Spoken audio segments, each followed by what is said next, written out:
to have my mic set up. Start this and go over to game streaming. I got my little guy here. Got my little VTuber guy. His head's gonna break a lot. That's gonna happen. But yeah, this is my mic check. This is my mic check. This casual stream, keeping it casual. Let me know if everything sounds good. Hopefully it does. Boop-a-doop.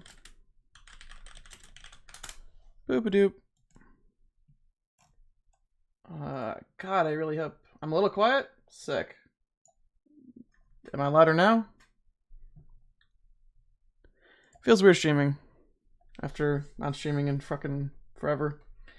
Let me lower that. Let me make this smaller. We'll get some music in here. Let me just make this real quiet, or make it real quiet. And then we can adjust as we go.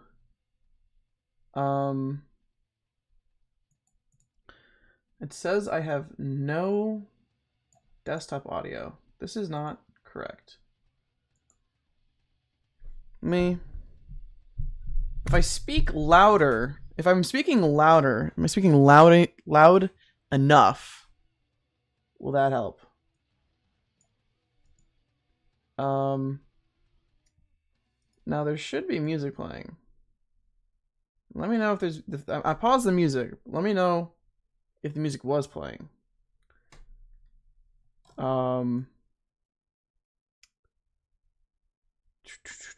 I'm very confused as to why. Loud helps. Okay, cool. So being loud helps. Everything seems fine. Cool. Wish I knew what was up with my desktop audio, but that's neither here nor there. Oh, desktop audio 2 is disabled. Let me default that. There we go. And then, okay, my music's starting to play. Let me know if it's too quiet. Hello. I hope to make this a semi-regular appearance of developing 1.2 Project Archive. Hoping to also edit this into some YouTube videos to make it a little mini-series.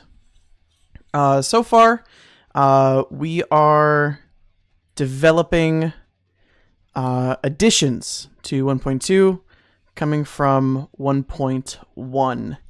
1.1 is a 1.1 alpha is a version in which that was only sent out to select people for playtesting and review. 1.2 is going to be going for more a public appearance. So I think having this as a little mini series will be helpful. A little project to keep going in the background while also working on Project Archive. A good introduction for Project Archive would be to pull up the actual document itself. Which I don't believe y'all can see my screen. Sweet. Y'all can't see my screen. That's what I like to see. Let me pull up the document and not make it so large. Well, on the fly stuff, you know, we doing stuff out here. Window capture, document. There we go. And we'll just make this as big as possible. Oh, and now I'm covered. Let's see my alert box. There we go. Now we are on top of this, and Adobe, so eloquently made, almost crashed on me. Isn't this peak Adobe performance? But yeah, we got Project Archive here. There we go. Project Archive, to basically sum it down to its basic components, is a foundational system. It uses 2d6 for RP segments and uses d20 for combat, initiative. It sort of puts those two together with different systems in play to create a system that should be able to blend both RP and combat, and not even just combat inherently, but like initiative. And you don't hear any music? All good. It's very low on purpose. Now, Archive, going back to it. Archive uses 2d6 and d20. We took inspiration from sort of Monster of the Week, D&D. We started making this system after we were sort of we played a lot of. I'm working with my co-creator, Hurricane Dante, to create this system, and we both started making it after we've played a lot of D&D for a while, about 5 years. I've mainly been playing D&D for 5 years. Long ass time to play a system. And so we were like, you know what? Let's take all the knowledge we know, take all the information we know, and let's make our own system. We wanted to make this as a system to create something for ourselves, for our friends, for our tables, as well as to eventually push out to the world for anybody to use, to create.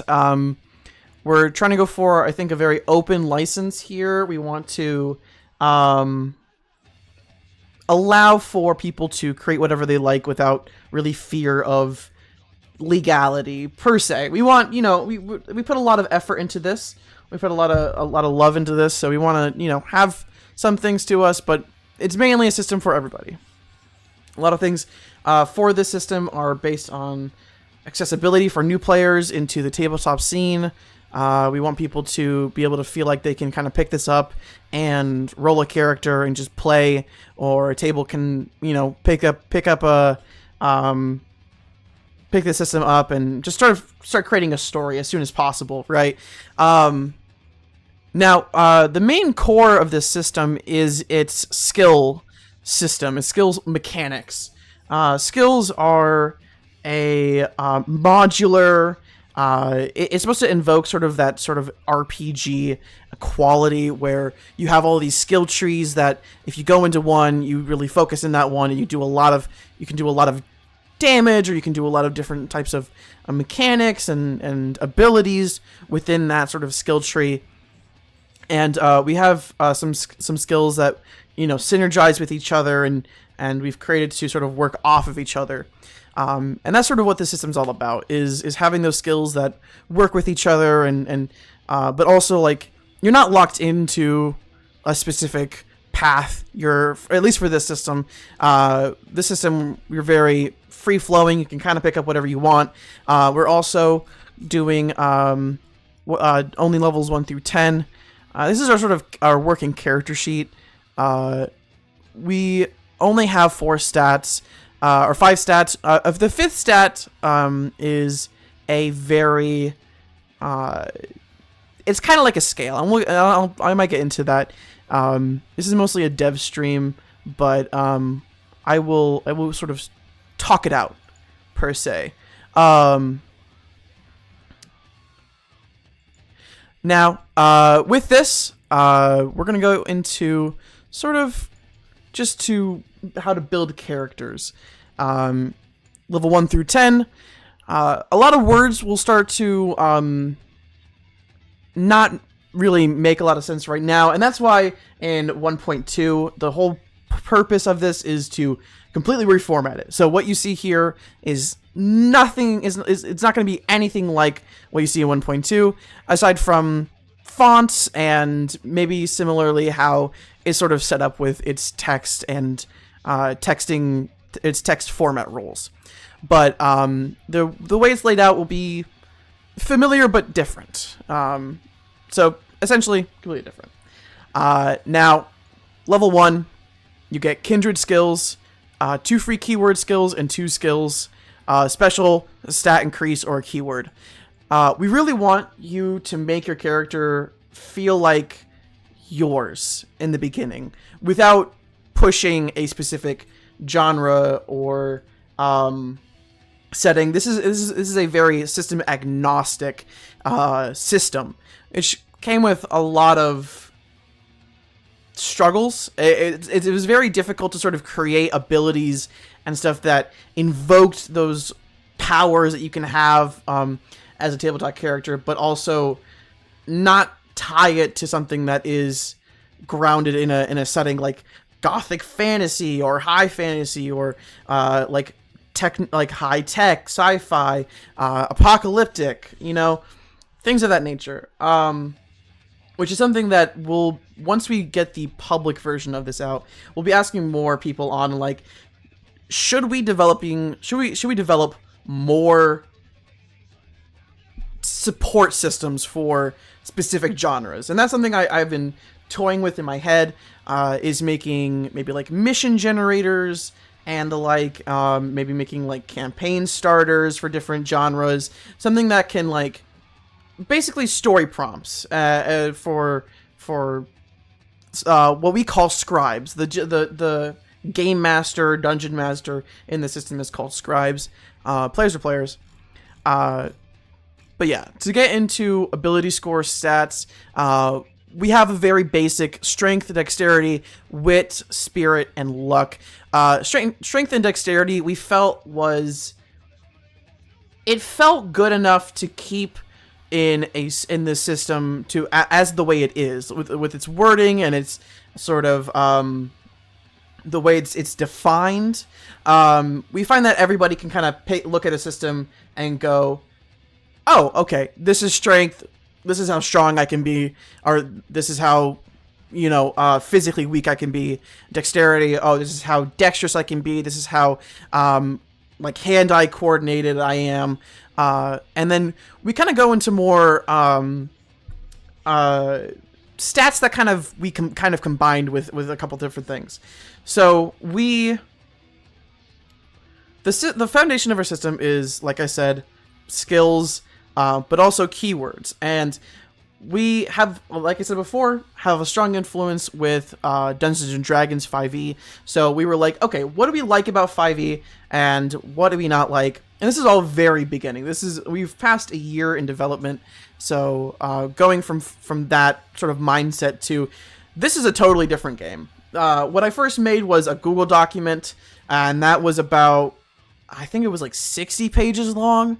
And then this is about 80 pages long, and I believe 1.2 might be even longer. A lot of formatting might be a little bit different, but the whole thing is that, like, okay, we have these ability these ability checks, but it kind of feels weird to have some ability checks tied with one specific stat and some ability checks tied with another, and it kind of feels very dissonant of your character.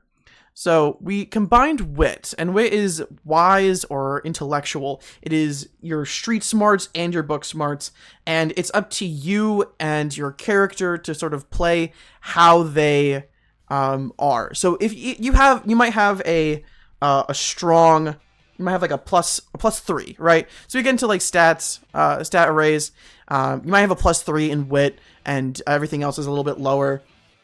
But you might not be book smart. You might be street smart. You might be someone who has spent a lot of time on the streets and knows how to maneuver around them and all and the like. But may not be so good at sort of remembering certain historical clues or anything like that. And spirit is similar. To make a comparison, and I'm trying to get away from comparisons with this system because it's its own beast, it's its own thing. Spirit is a very is a stat that is focused on spiritualism, but also socialism, right? Not like socialism as in like the government, but like how social you are, how charismatic you can be. You know, and that can, again, that plays into how you want to play your character and how you want to act. And luck is a very specific stat. It's a very special type of stat. Luck is a stat that is defined as a scale. And it's how lucky a character is. It's very self-explanatory, how well you can kind of tumble out of a situation unintentionally. Right? And there's rules on stat later into the system itself. We have 3 ways of getting stats. There's the arrays, there's the rolled array, and there's point buy. Now, Average Joe is the only stat array that comes with a beginning luck. Inherently, you're not supposed to be starting out with luck. You get a +0, and then you kind of gain it as you play sessions. Maybe scribes apply a +1, or maybe a -1, depending on your character, at the beginning of your first session or a session. But Average Joe is supposed to be starting out with a +2 luck, and something in this system that isn't currently written out, but we plan to have in 1.2, is support for skills that deal with luck. And that's something I maybe want to get into writing today. Luck is a very much a skill or a stat that will move up and down a scale. But with this Average Joe stat array, we're gonna make a skill that sort of keeps that in place. Because it kind of sucks that you start out with, +0 to everything else, but then you get this +2 to luck. So that's why luck is a very special stat that we're going to have very special skills for. And this is how you sort of build your character in terms of health and defense, and what we're doing is called energy, and that's sort of your resource that you're going to be mainly tracking, is your health and energy. Now, you can pick any health, any defense kindred.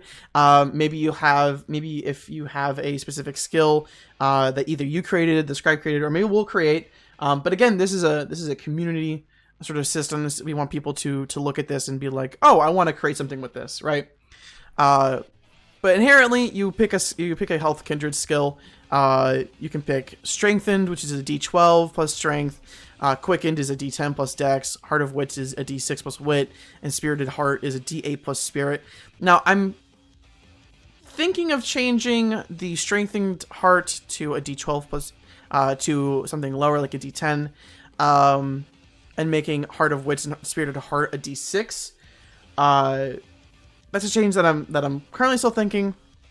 The way you gain health in this system, because this is a very low number system, right? There's not a lot of things that as a character you'll inherently add. All of your role additions will come from skills. It'll come from actions that you take. It'll come from actions that your allies or enemies take. And I can get into that in a little bit. Defense is similar. There's Iron Body, which is 11 plus Strength. Fast Feet is 10 plus Dex. Defense of the Wit is 8 plus Wit. And Spirited Protection is 9 plus Spirit. And then we get into Energy. Energy is the main sort of, is the largest focus of resource planning and management that you'll do as a character, as this sort of fuels all of the what we call special skills. And these are skills that sort of are actively giving you abilities, right? And so you may need to expend energy to do something within a turn. And the type of energy skill that you can pick up depends on what type of health and defense kindred, or what kind of stat you pick up, actually. So if your strength or dex is your highest stat, you gain fighting energy, and your starting energy score is 5, and it increases by 3 every level, right? And that's because as a strength and dex character, inherently you're going to be doing a lot more combative type skills, and even then you may not even be, maybe you can stat yourself out and pick skills that provide more of a social aspect as to why you're so you're so strong and dexterous. And again, it's something I definitely want to be writing in this book in the beginning of 1.2 is you make this your own. There's like, this is a guideline. This is nothing is set in stone. You literally cherry pick what you want out of this book and use it to the way that you want.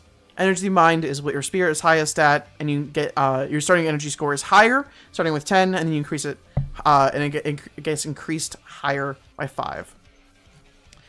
Keyword skills are like your ability checks, like in 5e if you're coming from there, and keywords are just words that you make that are very specific to your character, right? And they can be generic sounding. They can be generic ones like athletics and acrobatics, just to have very specific, very generic sort of examples, or like medicine or anything of the sort. But they can be also hyper specific.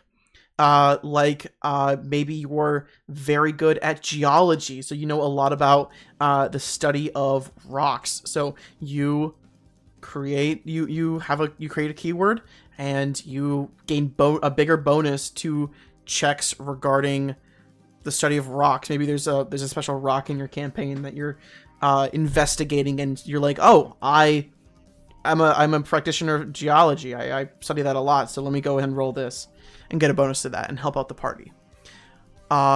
This is a definition of what types of skills there are, which I believe probably should go maybe a little bit higher in terms of explanation. But this is the sort of character. This chapter is for creating a character, so that's why we put it down here. But this definitely might change in the 1.2 alpha. And it just sort of explains different characters, or different skills for characters to pick up. You have stat increase skills. That's very self-explanatory. You just increase a stat. Keyword skills, we went over that. Special skills, we went over that. Advanced skills. Advanced skills are skills that require a special or keyword skill, and may require even more skills as a prerequisite. This is how you progress in this system, is through special skills, and is through advanced skills, is by taking these skills that will build upon and replace or add to skills you already have. And that's sort of where the skill tree aspect comes into it. And then ultimate skills are these big skills that you can do that that literally require you to be level 10 or more, depending on your table and your campaign. That require multiple specials, keywords, ability scores, and advancement skills as prerequisites, right? And I'm going to show examples of each of those. So keyword skills: thievery, stealth, persuasion, right? These are just things that you think your character could be good at, that you think will that you want a bonus to because they are known, that you know them, that you know your character can be good at this. Stat and spree skills, you know what that is. One of my favorite special skills that I will go ahead and talk about is the intimidating weapons skill. Now, we have character archetypes. That's sort of how we built these skills in the first place, was through basically taking character archetypes within tabletops as a general history and sort of breaking them down, and then writing skills sort of around how you want, like how those characters kind of play. And intimidating weapons is a skill that is a skill that allows for a strength-based character to demoralize an enemy, right? Now, you do have to roll a spirit check, but keywords can be applied. And the generic statement of this is intentional, because the idea is that you can add an intimidation keyword, which we all know, and we have seen a lot of people using strength-based intimidation ability checks in D&D. And again, that's my background. That's where I come from. Is 5e. and that's why that generic sort of statement, keywords can be applied, is written here. And then they just roll a check, and if you succeed, if you beat their check, contested roll, you have a +2 bonus to attack and damage. So not only is there advantage and disadvantage, the main focus of this system is quick additions, right? It's small bonuses and subtractions to your roll or to enemies' rolls, like crushing defense. If you wield a weapon with the tags massive and heavy, you add a d6 to your damage, and the enemy makes a strength check. You make a strength check, and if you meet or beat the defense of the enemy, they reduce the defense by 1. Right, so very little bonuses and additions additions and subtractions to create bigger or smaller numbers to overwhelm or to be overwhelmed by enemies. Right, it's sort of that back and forth with each other. Advancement skills. I'd like to go to an advancement skill that kind of so these are keyword advancement skills. So these require these are skills that build off of keywords. So, and they range from improved, incredible, and supreme. These are our base sort of advancement, specialized wording for it. If I had to put it in a specific way. And they give you bonuses depending on what level you are, and like what level of the skill of the advancement skill that you're at. So improved persuasion is a level 3. You have to be level 3, and that's when you unlock advancement skills. Is level 3, right? So we have that sort of progression of, okay, you're starting out, you gain this many regular ability skills or keywords. Next level, you get 2 more, and then third, then you start to get to building deeper into your character, right? First 2 levels are building outwards, is building your tools, is sort of feeling out your character. Level 3 is going deeper into your character. What do you want to build? So just for an example, Supreme Persuasion, when you get to this, you have to be level 8 or higher. You have to have Persuasion, Improved Persuasion, and Incredible Persuasion. And if you your Persuasion bonus is now your Spirit +6, which can be a pretty high number, right? But at this point, we think, and this is still very much in playtest. That's why we're calling it an alpha. And we require you, or not, we don't require anybody. Very sorry. We want people to know how their character feels before getting to this point, right? And so you kind of get a better understanding of the system and just your character in general. But yeah, so Supreme Persuasion, it's a Spirit +6, and your ability to recover from a slip up increases further. You can spend 2 energy to re-roll a failure or big success. And if you roll a critical failure, you can spend 5 energy to re-roll, but you have to take the new roll. And then once per prolonged moment of rest, which is a longer rest. It's about 6 to 8 hours. It's however long your table decides for that. It's just longer than, like, you know, a moment of rest. You expend 5 energy on a critical failure, and you can turn that into an automatic crit, right? And that's sort of where these characters power level wise are. We kind of see them, is that these are masters of their craft, they're masters of their abilities, and so they can kind of recover off of a slip up very easily, but it's not something they can do very often. But to go to an advancement skill that I believe, and we wrote all of these. I wrote all of these out, essentially for the keywords, right? But now we're getting into more of the advancements for special skills, and let me go to one. Let's see here. I'd like to go to one that feels pretty cool in my mind. Let's do this. Supreme Crushing Defense.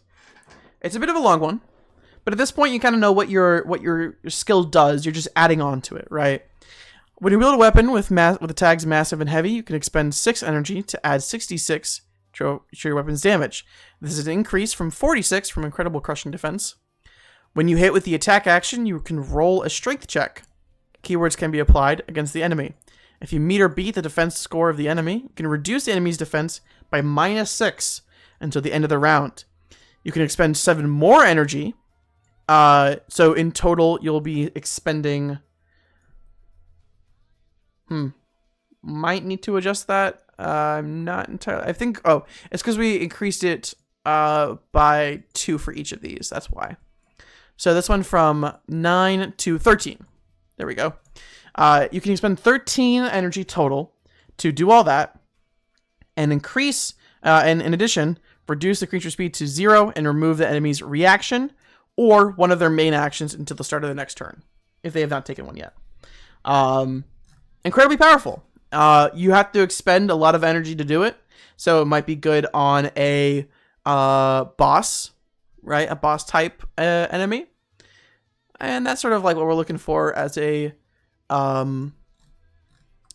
advanced skill. For ultimate, let's continue the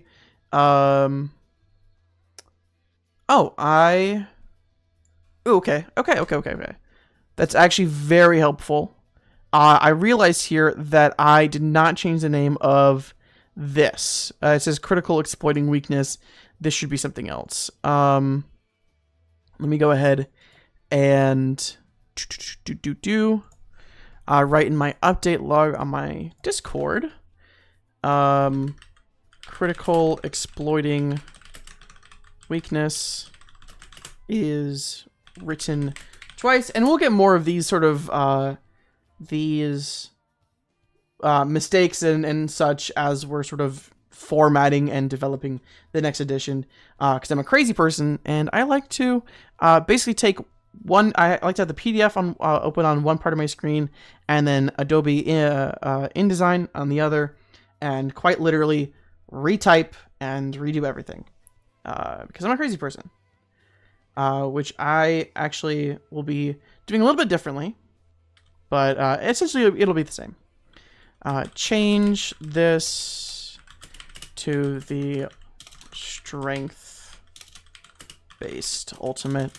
I'll know what that means later on. Cool. You have equipment. Weapons. This is something I'm very proud of.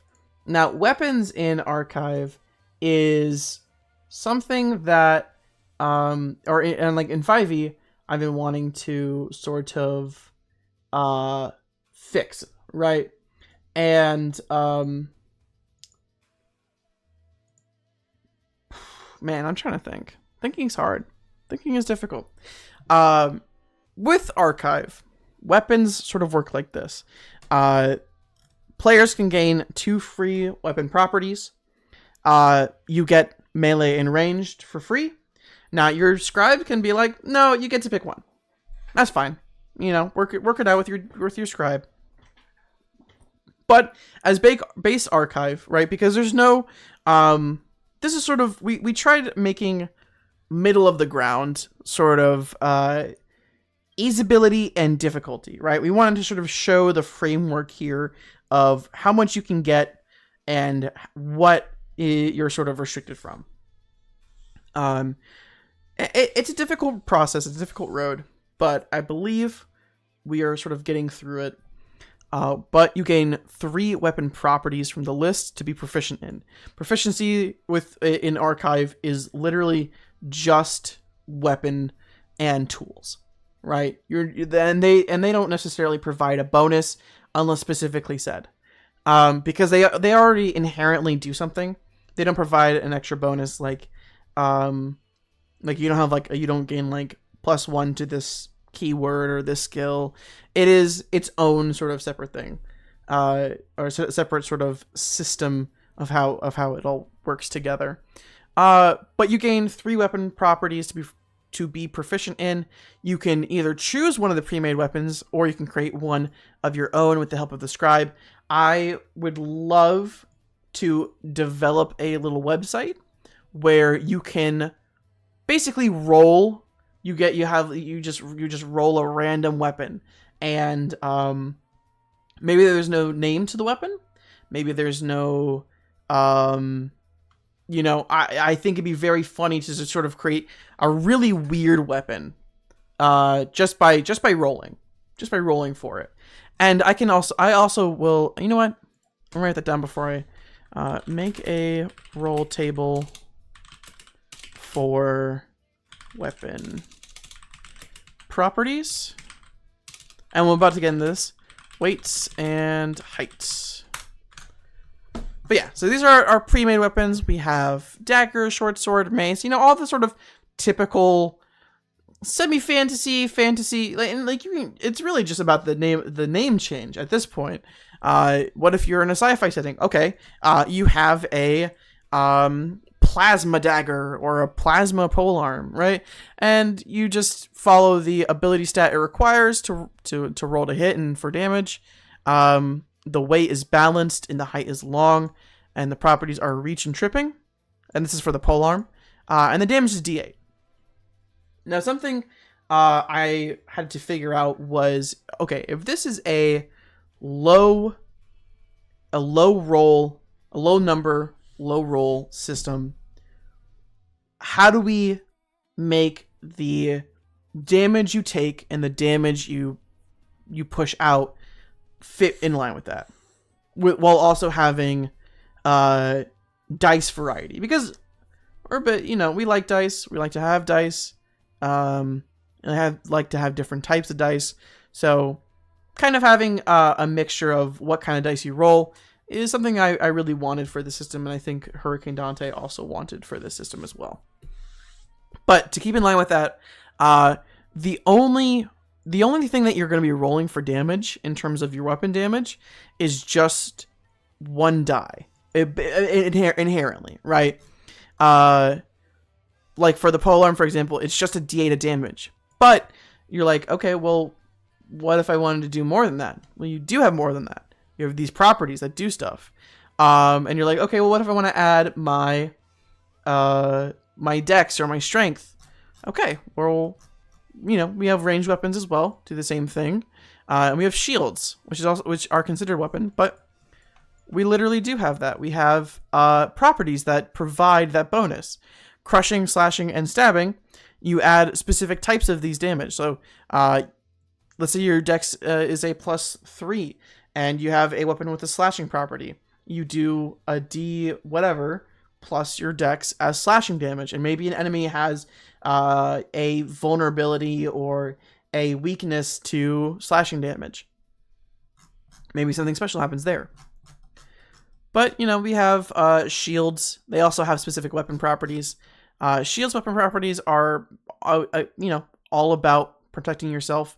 A small shielding has the parry property. So if you have a small shield, you gain the parry property for free, and you can use it with another weapon that has a two-handed property. So you can use both the shield itself and a weapon like a long sword, which or like a weapon that may require two hands, right? They're shielding medium, +2 to defense, and then you can also shield bash, and then large shielding, which is a tower shield essentially, and you add a big bonus to your defense, and then any ally in adjacent to you within 5 feet, or I have to change that. Okay, let me actually write that down. Man, this is good. This is good stuff.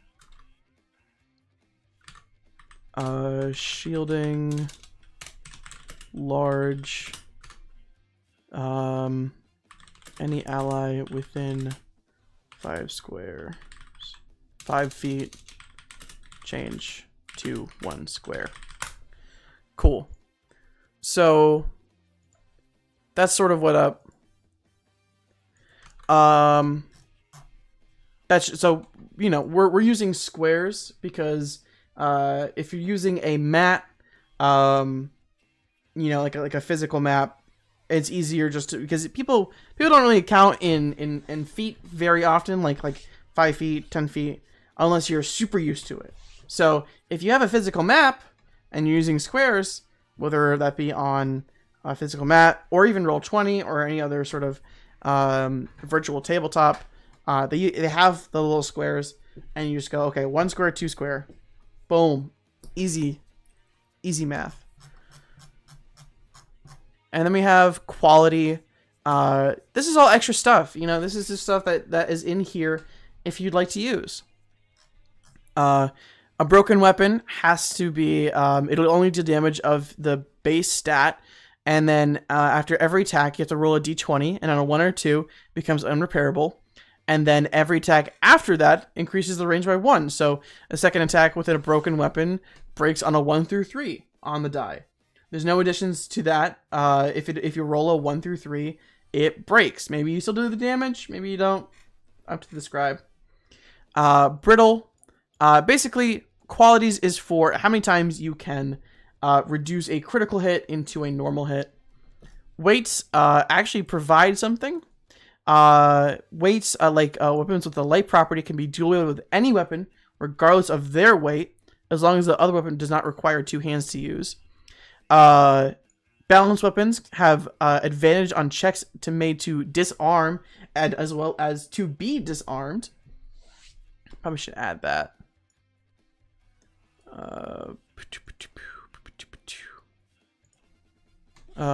Balanced.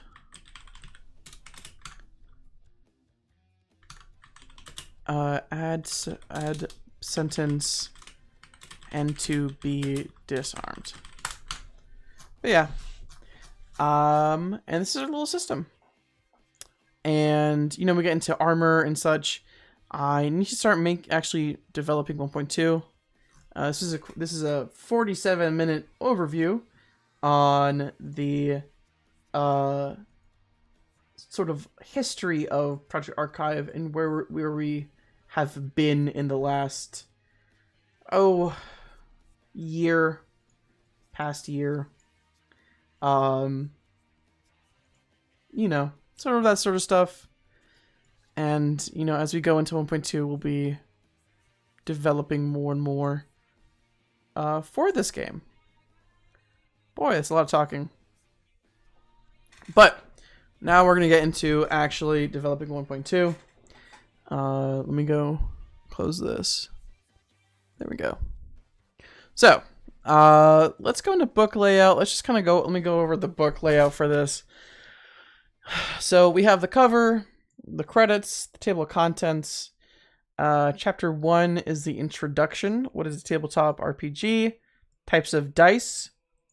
Within, let me put in parentheses, within a TTRPG. Dice modifications. That's you know, adding, subtracting from your roll. That's dice ladders, such like and stuff like that.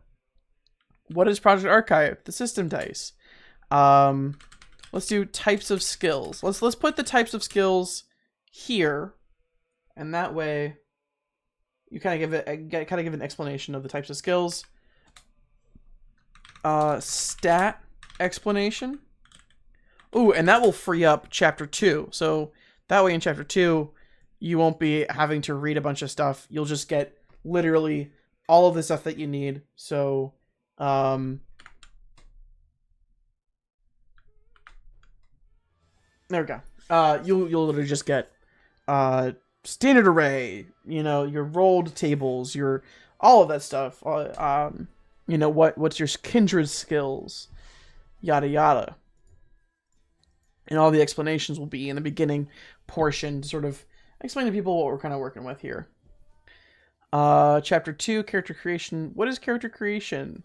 And then tables for ability stats, generation, kindred stat, making free kindred skills. Oh wait, no. That's already written out. That's fine. And then skills. We are no longer doing this. And instead,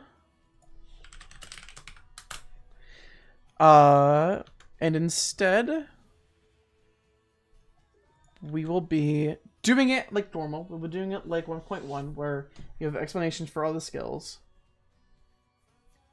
Or does it make more sense to have the... I'm in such a toss-up on this. Because... like, you just kind of want to, like, dive in, and... what if you just want to dive in and make your character, but also... this is the base guide, so you're reading it for the first time, so you need explanations for the skills, especially if you're not familiar with them or familiar with skills that you haven't played with yet. Yeah, okay, we're keeping it. We're keeping it. And then we have equipment, and then finishing touches. So that's, we'll put it with equipment, weapons, tools, maybe equipment packs. We'll try to find maybe some generic equipment pack stuff that can kind of fit in any system, really. Oh, you can kind of see the green in my green screen. That's funny. Let me see if I can change that.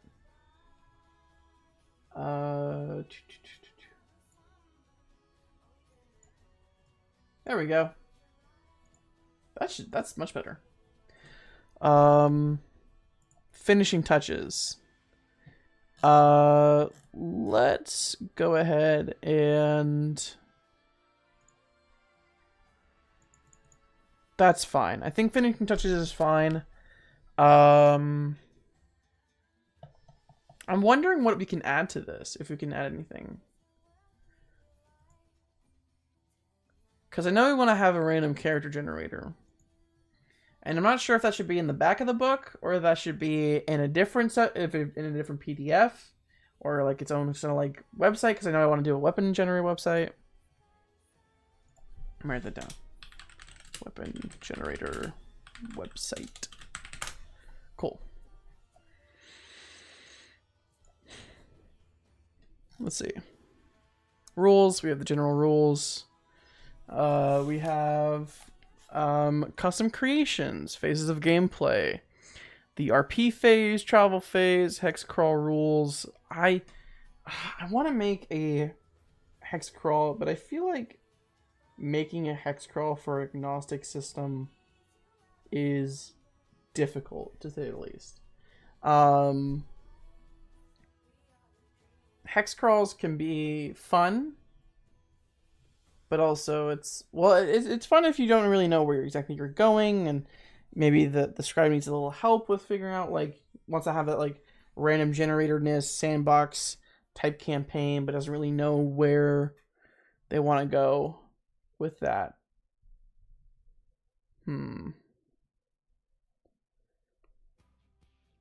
We'll leave it out.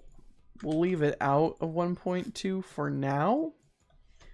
And we will leave this for another version, probably 1.3, or unless we've been able to feel like we've moved on to a beta of some kinds. So we'll just do that. Describe, role, world building. Maybe go in more depth on genres given.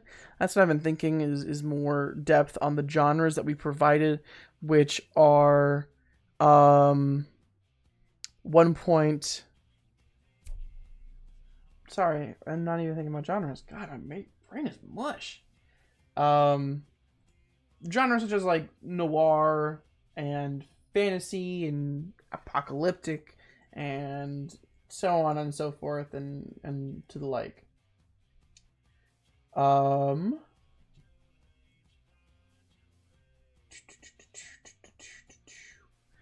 Thinking about what else. Mission role tables and prompts. I think that's definitely something I do want. I think I definitely do want to have a mission generator that will be helpful. You know, like creating prompts for people that want to have that. Session 0. We have stuff for that. Probably need to expand upon this.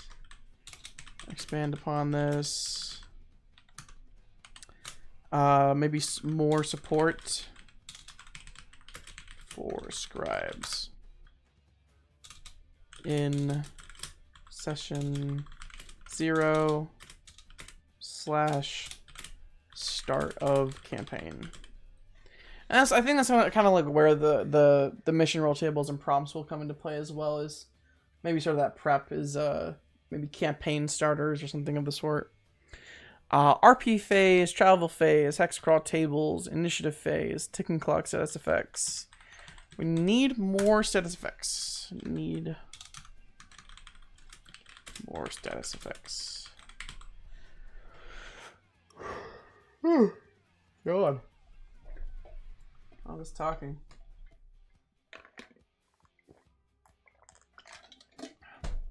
Whew. Optional rules. I always think of optional rules when I'm not at the computer. I'm always like, oh, we can do that. We can do this. Yada yada.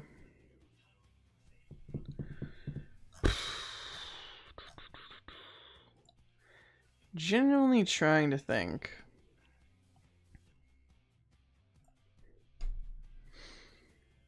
Nope, can't think. Okay. Templates and NPC generator. I have that sort of more figured out than before. More than 1.1. I think we might need to. I definitely need to make the template a little bit bigger, and then to sort of have that as a printable. I think it'd be fun to have a printable version of that, where people can just sort of download it and print, or even just have a fillable version where they can make NPCs on the fly. Definitely something that I need to do. Skill definitions. This is where skills are explained. We're going to get rid of that. Skills are skills, and skills will be skills. Let's see. Action retool. Full actions. When I use both of your actions to initialize an ability through a skill, as well as the following actions. Nope, just through a skill. Main actions. General actions. A particular type of action that can be used multiple times in a turn. Something that we have decided is to limit the amount of times you can use an action in a turn without the appropriate skill, but having it be having multiple actions that can do specific things without actually needing to initialize a special skill. So general actions are like keywords, jumping, reloading.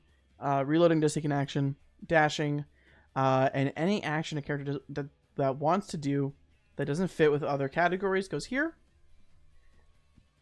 Attack action is attacking with a weapon, melee or ranged. Attack unarmed, rolling strength. Damage is the character's strength. Grappling a creature, using a skill that mentions the use of attack action. Defend action, giving a +2 defense to self or +1 defense to an adjacent ally. You can deny opportunity attacks on allies adjacent to self, and you can use a skill that mentions the use of a defend action. So you can increase your defense just inherently, not using any ability or skill. I think that adds an extra layer of tactical play without really needing to think about it. You're like, okay, I've done an attack. I can't really use anything else. Maybe I'm out of energy. I'm gonna defend myself. But then you're like, oh, maybe someone is doing something, right? Or they're about to get hit. So you can give the defend action to provide a +1 defense to an adjacent ally, or you can store the action. Debuff -2 penalty to an enemy's attack action. Roll dexterity check to hide. Keywords can apply here. And then cast action. Cast powers, magic, psionic, superpowers. Definitely need to expand on that. Ooh, I'm getting tired. The fuck. Doobie-doobie-doo. Now.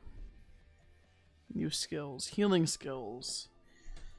I can't generally think of more than just the skills that are here. Because there's health kit and adrenaline shot, and that deals with actually healing. And demises. Obviously, they'll get advancements to increase their stuff. So, I think that's fine. Demise-based skills, ever relenting. If you hit 0 and you die, or if you have all your demises marked and you hit 0, you're not go unconscious. So you can unmark your demise and go back to max health. You do that total times equal to half your total level.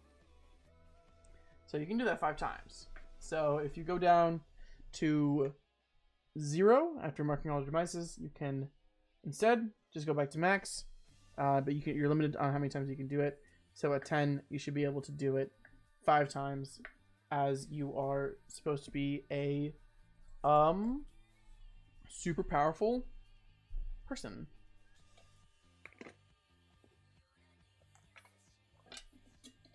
Apologies, you can hear me drinking. That's actually my bad. I feel like I should move away from the mic more. Dreadful Demise. When you cause an enemy to mark a demise, you inflict the Dread status effect. Status effect starts at its base of 4. That's tick of 4. Okay. Range weapon skills, quick reload. This is an easy one. If you have a weapon, a ranged weapon that requires the load to be reloaded, you can use if you have a let's make the wording a little specific. A single range weapon that requires reloaded, you can use a free action to reload the weapon instead. Boom. Easy peasy lemon breezy.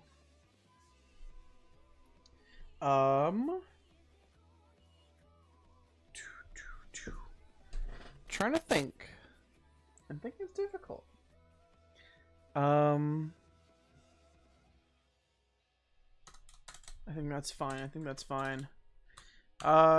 Dual reload. If you have 2 weapons that requires to be reloaded, you can use the one main action to reload instead of... No, I think I should just end there. You can use one main action to reload, not read. Reload.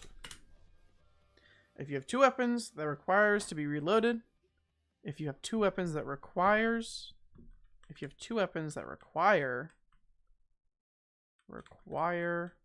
to be reloaded, you can use one main action to reload. Perfect. Easy peasy. Man, what's another cool range weapon skill?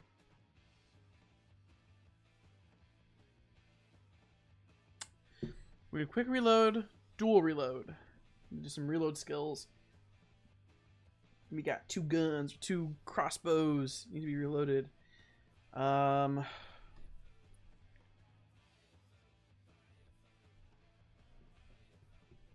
Let's see.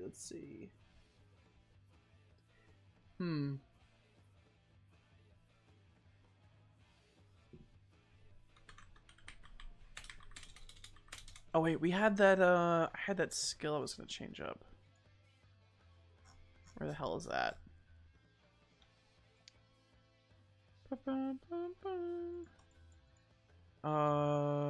Deadeye. Shoot. Too tired to fucking get that.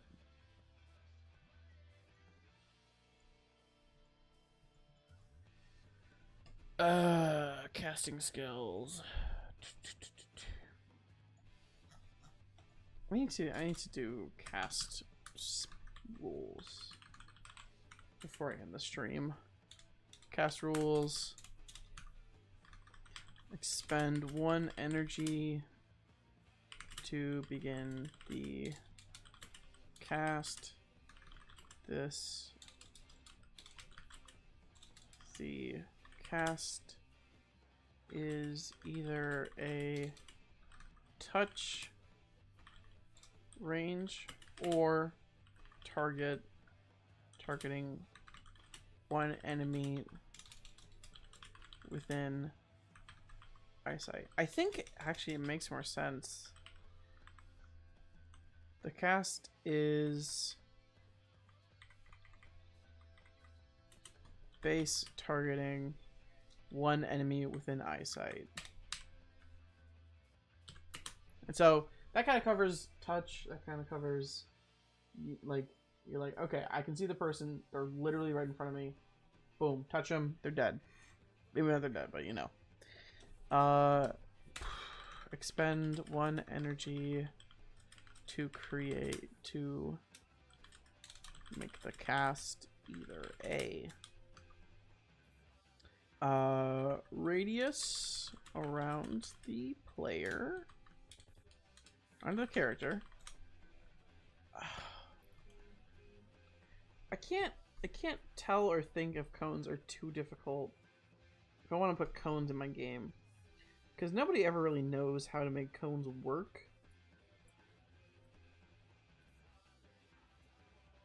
We'll put cones just in case. Cone in front of the character. Okay, so we got radius cone, we got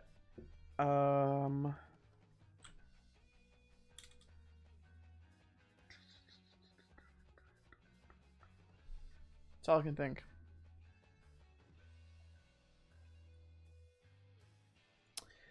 You know, I got a good amount of just thinking about the game. It's a good to come back to, just to even just look at the game in general. Got a little bit of writing in, not as much as I wanted to, but I think it was good just to go over it. And we caught some mistakes, which I've put in my update log to update. And I think I'll just, you know, we'll be catching more mistakes as time goes on. I have to do more of these streams, maybe weekly, maybe bi-weekly, multiple times a week. Honestly, I don't know. But I'll figure out a schedule to do this, and then also work on Vestige of Axiom and its fun, funky projects that I got going on. But with that, I'm going to end the stream. And very happy that this is going to be able to be on YouTube immediately. Shout out streaming on YouTube. But yeah, with that, that is about all. See you later.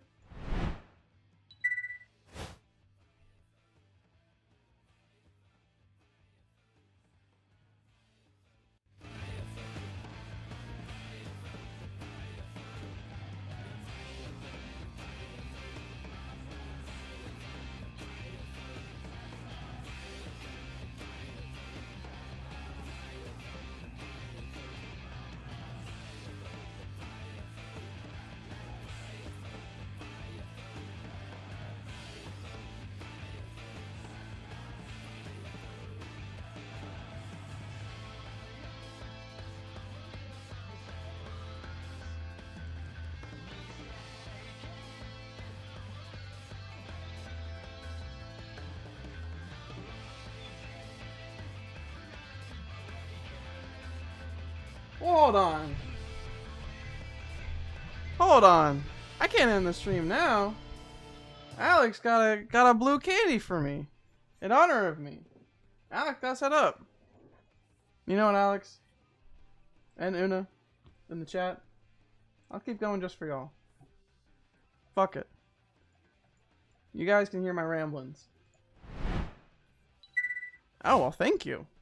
Listening to me in the car. I appreciate it. Much appreciado. I'll keep going. I'll keep going. My brain, I got a little bit of brain fog going on, so anything to make me talk about I don't know, Grahatia. You know. We can talk about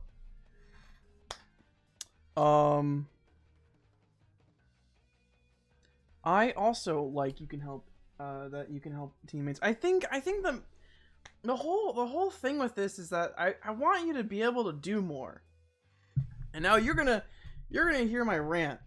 You're gonna hear my D&D 5e rant, because this is the only time I can do it that's recorded and in a place where it'll be on the internet forever. So, still playing D&D, 5e. I get kind of done. Like, combat feels like a chore, right? Because quite literally every combat, you go in, and you go, okay, I have a plan. I'm gonna do this, and then I should be able to do this, and then you do that one thing. You do that one turn, and then you go, okay, that cost me my action and my bonus action. I'm done. Now, in lower levels, what if you're like, I want to do like two things that are bonus action, right? Let's say, let me think. Let me think about my character real quick. My character that I have. Right. You kind of have to force your character to have a lot of bonus action synergy, right? It's not inherently built in the game. You kind of have to force yourself to have that, because otherwise, what the hell are you doing? You're just standing. Okay, I do my action and that's it, right? I've heard so many times, and I've said to myself so many times, I've used my action, I'm done, because I don't have any bonus action things I can do, right? Sometimes spells, they're an action and they cost an action to keep going. Some spells cost an action, but and then cost a bonus action to keep going. And those are you ever notice how the spells that require a bonus action to move it, or to keep consistent, or to attack with it, like spiritual weapon, those are the spells that everybody picks. Everybody picks those spells because you're able to feel it, like you can do more on your turn, right? But if you have a spell, you're like, okay, I'm gonna cast God's Almighty. What's a spell that requires an action to continue going? 5e spells that require an action to move, right? Spells like Telekinesis, Bigby's Hand, Lightning Lure, or Thorn Whip. Like those. This is force movement. This is not what I want. To continue. I can't think. All right, let's see. I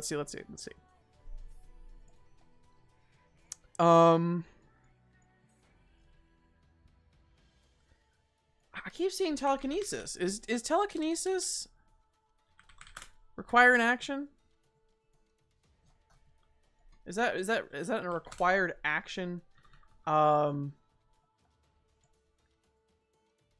Yeah, as your action for each of the turn, for every turn you take, your action that for every turn you take, you have to continue.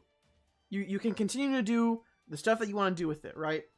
And that kind of makes sense. You're using your mental energy to continue with it, but it's like, what if you don't have a bonus action?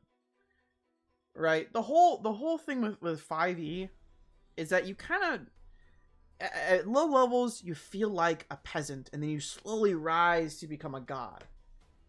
Telekinesis is a gosh darn 5th level spell.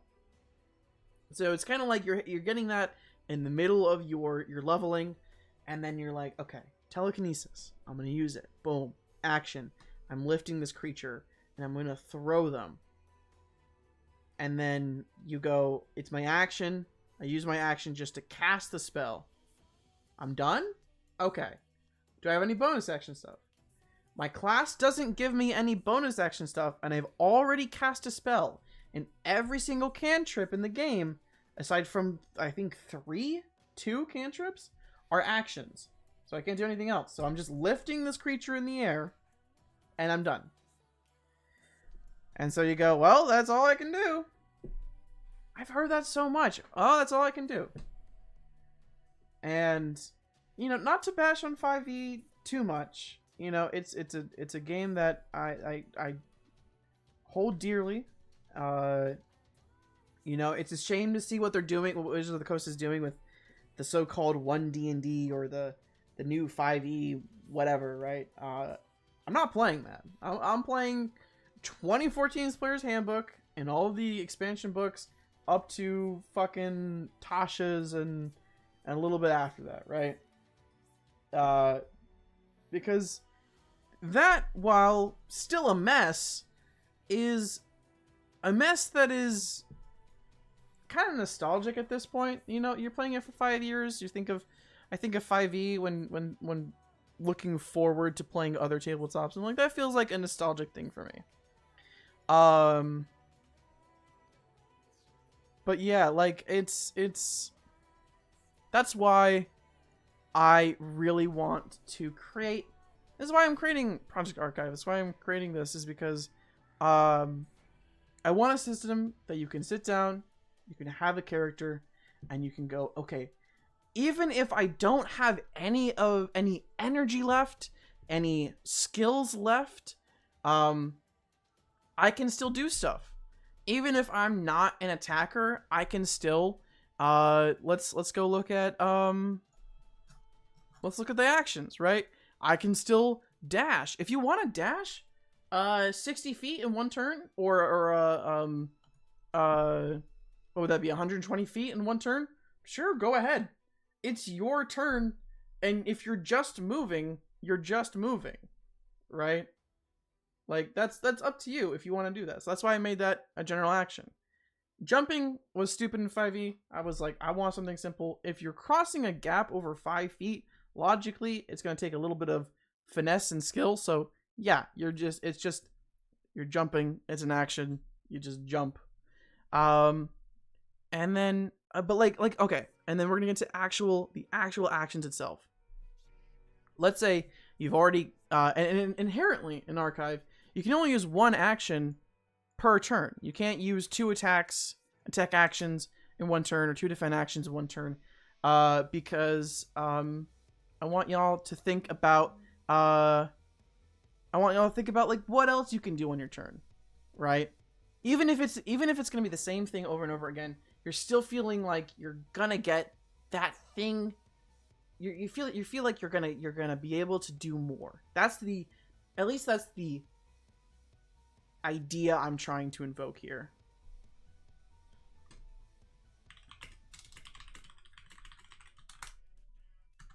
So let's say like you're playing first level. Attack action, you attack somebody with your weapon. You have like let's say you're like an apocalyptic setting. You're traveling through broken roads, and you have like a lead pipe. Bonk. You attack somebody, and then you go, okay. Now in 5e, that was your action, and all you have left is your bonus action. But as a low level character, you can't do anything else, right? Even like later on, you can't, you know, it just kind of, She's like, okay, in Archive, what else can I do? And you're gonna have a little cheat sheet that I'm gonna, you know, format and create for players and scribes to show like what they can do on their turn.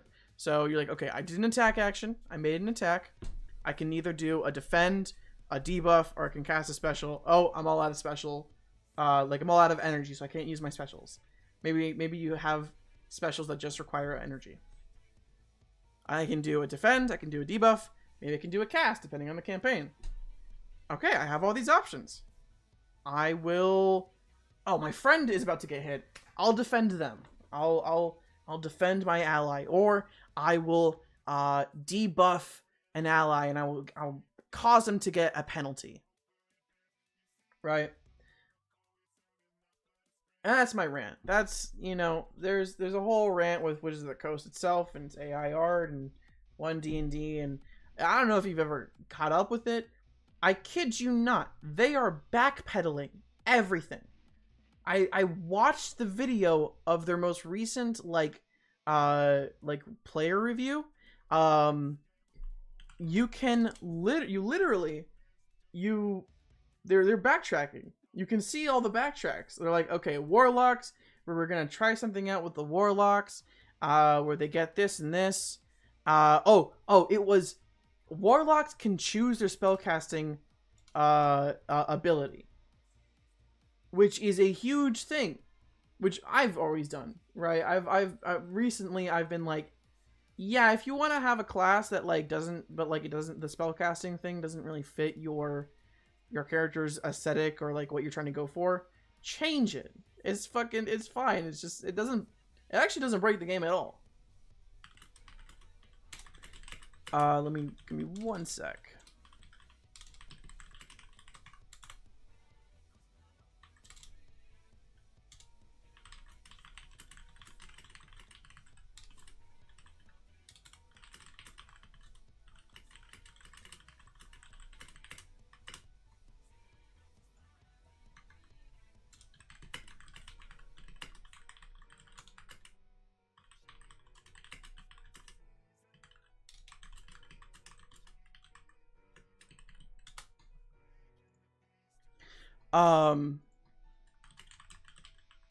I'm typing in group chats. I don't give a fuck. You know, but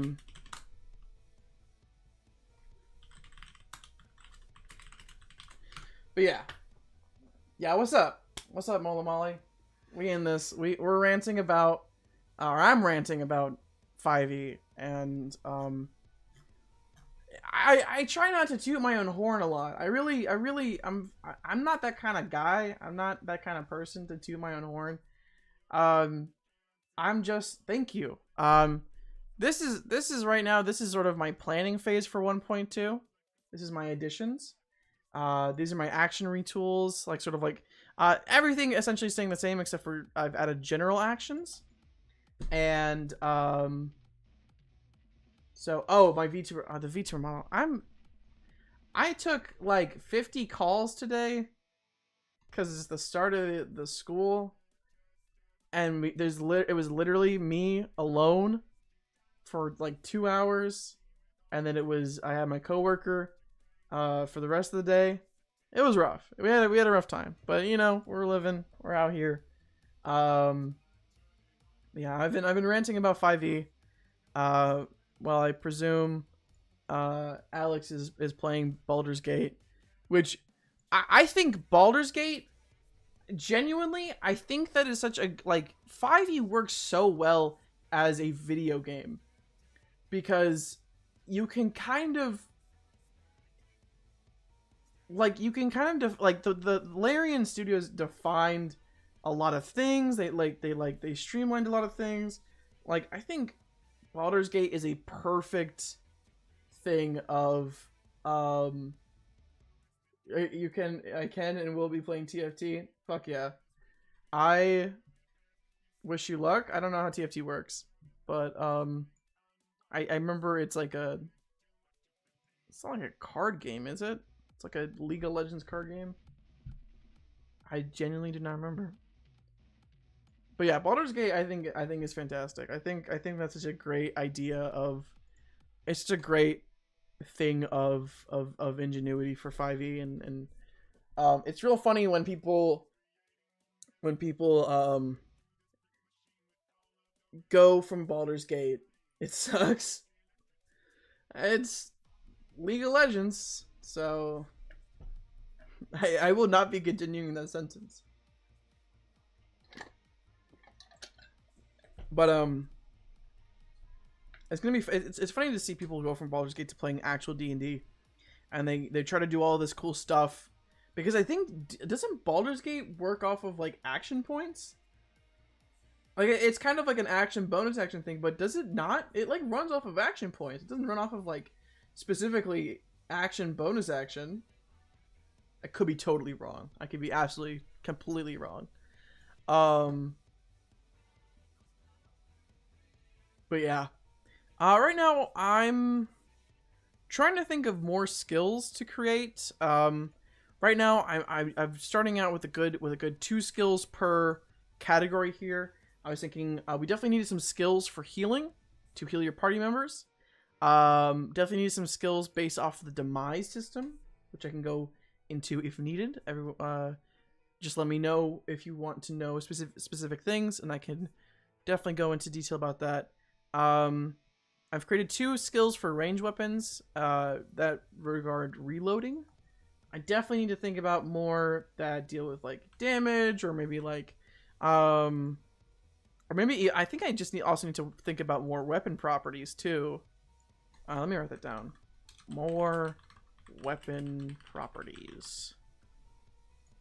Need to think about more melee weapon skills too, because I know we have skills based off of melee weapons, like we have crushing defense, where you get an extra d6 and such. But I'm wondering if we can maybe make some more skills that go off of dex or something like that, or maybe there's like we can make some like blade dancing ones, not not like wizard blade dancing, like D&D blade dancing, but like, you know, like blade juggling.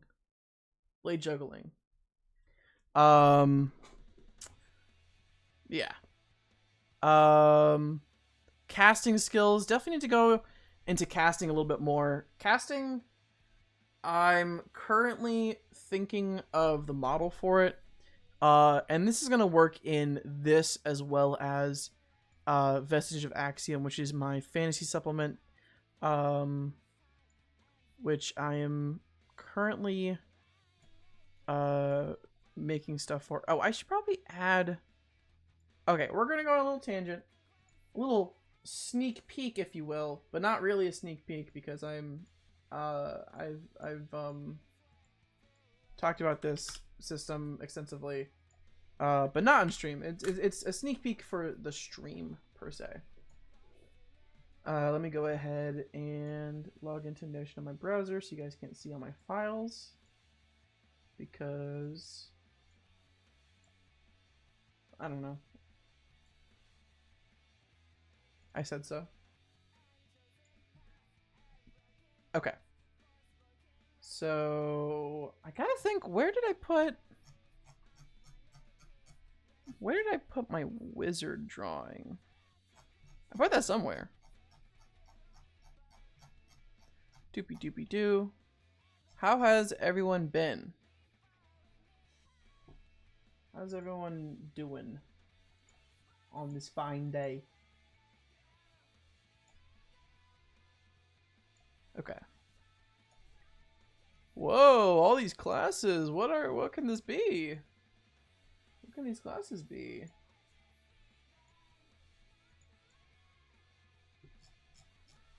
Yeah, I did not put it here yet. Okay, cool.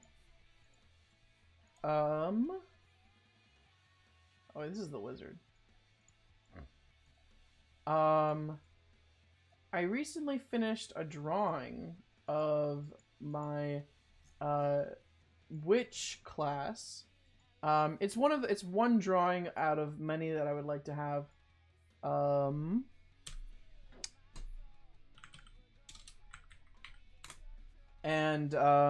But currently, this is what I got so far. There we go. This is what I got. So, just a little sneak peek for my fantasy system. I was like, okay, how do we take halflings? I want halflings, but I don't want halflings.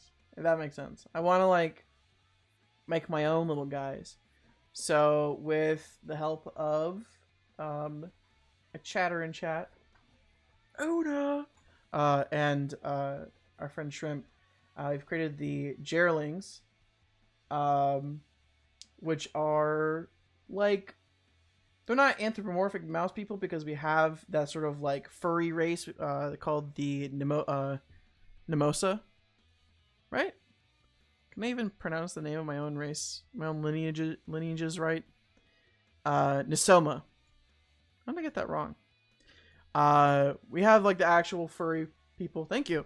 We have the actual furry people called Nisoma, but these are like kind of like what my VTuber model is. It's like a mouse. I don't think you've ever heard of not heard of, but seen a Joroba mouse. They're like these big eared, like mice. They have like these big jumper legs. I'm not a great artist, so I wasn't able to necessarily reflect the leg part in this drawing. So it's just kind of, the Dreamlings are kind of like mouse hybrid people who, you know, can have certain qualities of mice. And then I have my wizard, which I super like how I wrote my wizard. Like how it mechanically works. Also, I don't know if I got it across, but thank you so much for thinking it looks cool. I think I looked at it too long, and now I'm like, I don't like this. as it do. This is a wizard.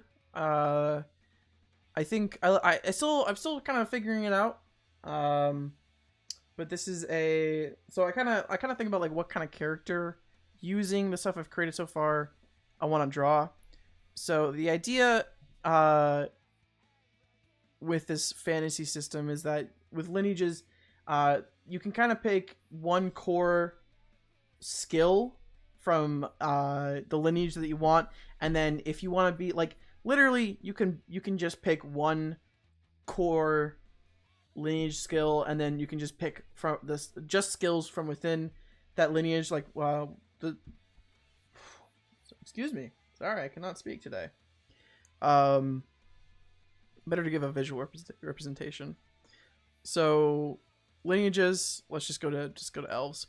You have your inherent skill, which is something that every if you pick this inherent skill, you're mostly going to be an elf, but you can also kind of like literally whatever you want. And then there's clans, and clans are like the sub races if you're familiar with D&D.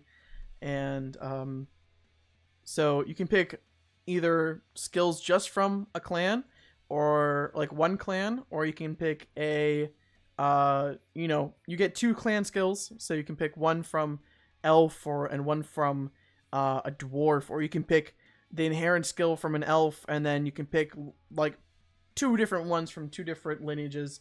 It literally is up to you and how you want to do that. And so I was like, okay, the Jerling Witch, I think I just want it to be just the Jerling, just a cool rad dude with an attitude. And then the wizard, I was like, okay, I want I saw like the inspiration of wizards, drawing like wizards with using conductor poses, like an opera or a orchestra. And so I got a reference image and I drew this.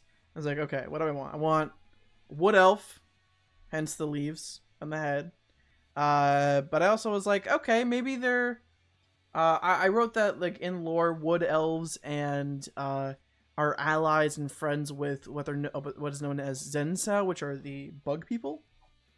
So, you know, maybe of mixed clan descent. They have some bug wings so they can fly, and some like antennae for maybe some like telepathic talking. And they're also a wizard, so they have, you know, a spell book, and they have a wand and such. So that's what I was thinking there. I'm not sure what class I want to draw next. I have a lot of classes. I'm currently over here in this section of class designing. I've only designed the first level, so it's a long process. But back to archive. This is an archive stream, not a Vestige of Axiom stream.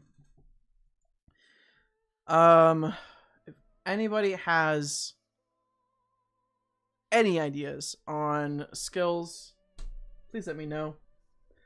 Because my brain does not think anymore. I'll tell you what.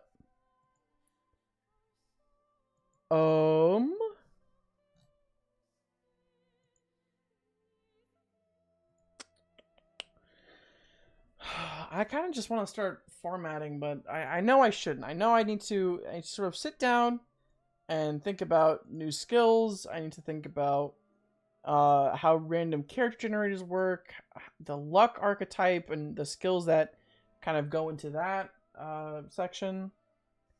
I need to think about Hexcrawl map generation, which I honest to God don't think I'm going to be doing in this edition anymore. I think I'm going to save that until it's public and I kind of get more feedback and such. What is guides outlines? Oh. I'm dumb. Okay, this is gonna be it. Do not start formatting. I've willed myself into not doing that, especially after looking at this. This is the last thing I'm going to be doing, and then hopping off because it's a little late, and I'd like to play some games, some video Wegos. Play some Final Fantasy XIV, which you can play Final Fantasy XIV with a free trial, with Aromaborn, with the award-winning Heavensward expansion, and soon Stormblood expansion in October, up to level 60 and eventually level 70, for free. If you go to Square Enix's website, and you can play with me and Una and Shrimp, and you can be Final Fantasy pilled, as they say. But that's my shill of the day. My other shill of the day is to I have to show this, and I have to show this in every stream I watch and or do myself. Buy or play Ryutama. And I'm gonna add another one. Buy or play what's another system? Lancer. Let's do that one. Shout out both of those.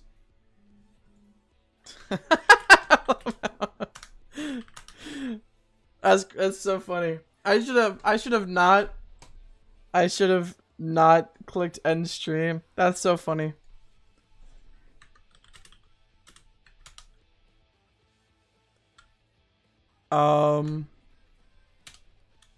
Guides outlines.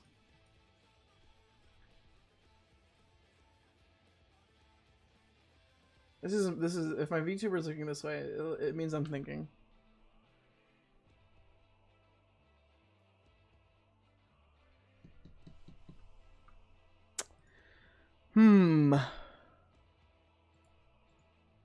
Guides outlines. Okay, we definitely want a player quick start guidelines.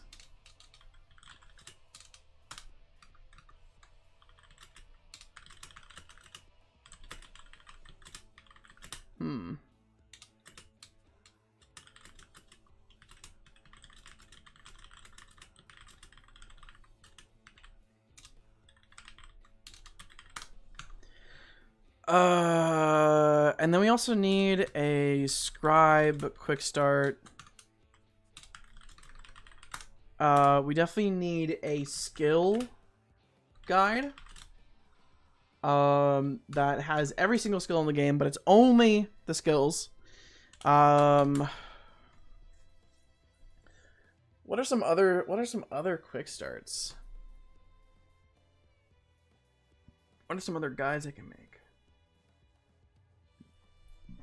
Ugh, excuse me.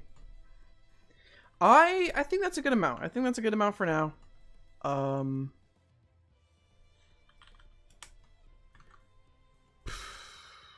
Quick start guides.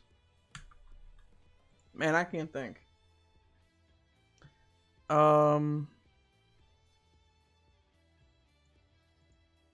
You know what? I think I am. I think I'm gonna call it here.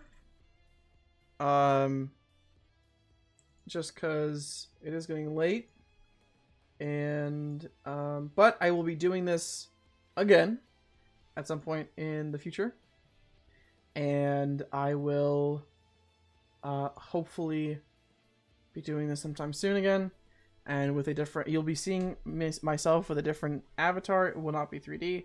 It'll be 2D, hopefully. And one that's more personalized to myself. Have a good night yourself. I will talk to y'all later. Actually, this time I'm actually into the stream. I'm actually into the stream this time. have fun in whatever endeavors you do for the rest of the night.